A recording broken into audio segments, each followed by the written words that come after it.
তৃণমূল के वोट देওয়া মানে তার থেকে ভালো बीजेपी के वोट देती ना।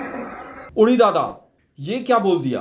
दादा, आपको अंदाजा भी है कि आपने ये क्या बोला है और ये आपके और आपकी पार्टी के लिए कितना आत्मघाती हो सकता है।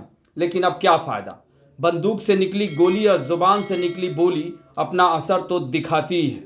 पश्चिम बंगाल में बहरामपुर सीट पर कांग्रेस उम्मीदवार अधीर रंजन चौधरी को कांटे की लड़ाई ने लगता है कि उनके नाम की तरह ही उन्हें अधीर बना दिया है। तभी तो इन्होंने अपनी एक चुनावी सभा में ऐसा बयान दिया जिसे सुनकर एक बार को तो ये विश्वास ही नहीं हुआ कि अधीर रंजन जैसा भाजपा का धुर विरोधी ऐन चुनाव के समय ये कह रहा हो कि टीएमसी को वोट क्यों दे, बीजेपी को वोट देना बेहतर है। वैसे अधीर रंजन का बांग्ला भाषा का ये वीडियो सोशल मीडिया पर तेजी से वायरल है, तो लीजिए एक बार फिर सुनिए अधीर रंजन चौधरी क्या कह रहे हैं। तृणमूल के वोट देওয়া মানে তার থেকে ভালো बीजेपी के वोट देती ना।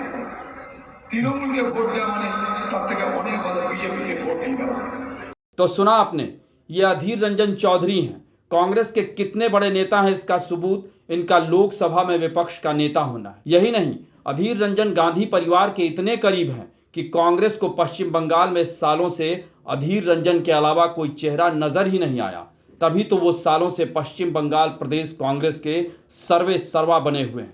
बीते सालों में देश प्रदेश में कांग्रेस ने न जाने कितने चेहरों को बदल डाला, लेकिन क्या मजाल कि अधीर रंजन चौधरी की चौधराहट में कमी आई हो। बल्कि देखा जाए तो पश्चिम बंगाल में अधीर रंजन जो कहते हैं वही पत्थर की लकीर हो जाती है। और जनाब राहुल गांधी के तो इतने करीबी हैं कि लोकसभा चुनाव के मद्देनजर कांग्रेस का तमाम जगहों पर इंडिया गठबंधन के सहयोगियों के साथ सीटों का समझौता फाइनल हो गया।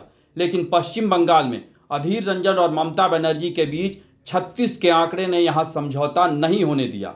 और राहुल गांधी की भारत जोड़ो न्याय यात्रा जब पश्चिम बंगाल पहुंची तो ममता दीदी ने कांग्रेस के साथ अपना चुनावी रिश्ता ही तोड़ लिया, जबकि ममता बनर्जी का खुद निजी तौर पर राहुल गांधी और सोनिया गांधी से बहुत करीबी और अच्छे रिश्ते हैं। वैसे देखा जाए तो पश्चिम बंगाल में कांग्रेस और टीएमसी के बीच टकराव रुकने का नाम नहीं ले रहा है। और इसके पीछे की वजह ये बताई जा रही है कि ममता बनर्जी ने इंडिया गठबंधन को पश्चिम बंगाल में 2 सीटों की पेशकश की थी और जब बात नहीं बनी तो टीएमसी ने पश्चिम बंगाल की सभी 42 लोकसभा सीटों पर अपने उम्मीदवारों की घोषणा कर दी।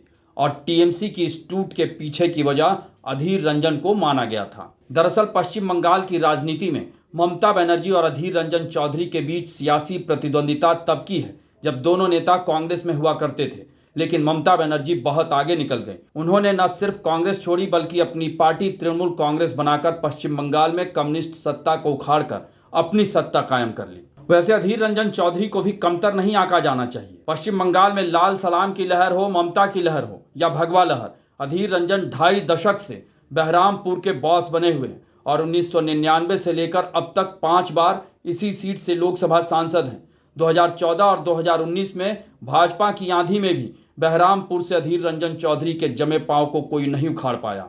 लेकिन 2024 का लोकसभा चुनाव अधीर रंजन चौधरी के लिए आसान नहीं रह गया है और उसका कारण यहाँ का जातीय समीकरण और तृणमूल कांग्रेस का मजबूत और नामचीन मुस्लिम उम्मीदवार पूर्व क्रिकेटर यूसुफ पठान है, जो अधीर रंजन चौधरी को सीधी टक्कर दे रहे हैं। इसके अलावा भाजपा ने यहाँ मुर्शिदाबाद जिले के जाने माने सर्जन डॉक्टर निर्मल कुमार साहा को मैदान में उतारा है, यानी यहाँ मुकाबला त्रिकोणात्मक है। वहीं अगर बात करें बहरामपुर में जातीय समीकरणों की तो यहाँ मुस्लिम मतदाता करीब 52% है, जबकि एससी मतदाता 13% और एसटी मतदाता करीब 1% है। यानी देखा जाए तो ये मुस्लिम बहुल सीट है। वैसे अधीर रंजन कोई अकेले ऐसे नेता नहीं है जो ऐन चुनाव के वक्त अपने विरोधी रहे भाजपा को जिताने की बात कर रहे हैं। इससे पहले महाराष्ट्र में निष्कासित कांग्रेस नेता संजय निरुपम ने भी हाल ही में एक बयान में दूसरी पार्टियों की अपेक्षा भाजपा को जिताने की अपील कर दी। बहरहाल अधीर रंजन चौधरी के इस बयान के बाद सियासत गर्मा गई है।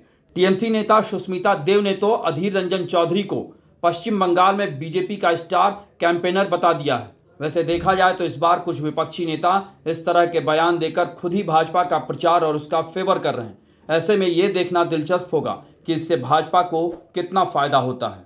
आपको हमारी ये रिपोर्ट कैसी लगी इसे कमेंट बॉक्स में ज़रूर बताएं और ऐसी ही अन्य खबरों से अपडेट रहने के लिए बने रहें हमारे साथ, क्योंकि हम हैं बुलंद भारत टीवी, ताकत आपकी।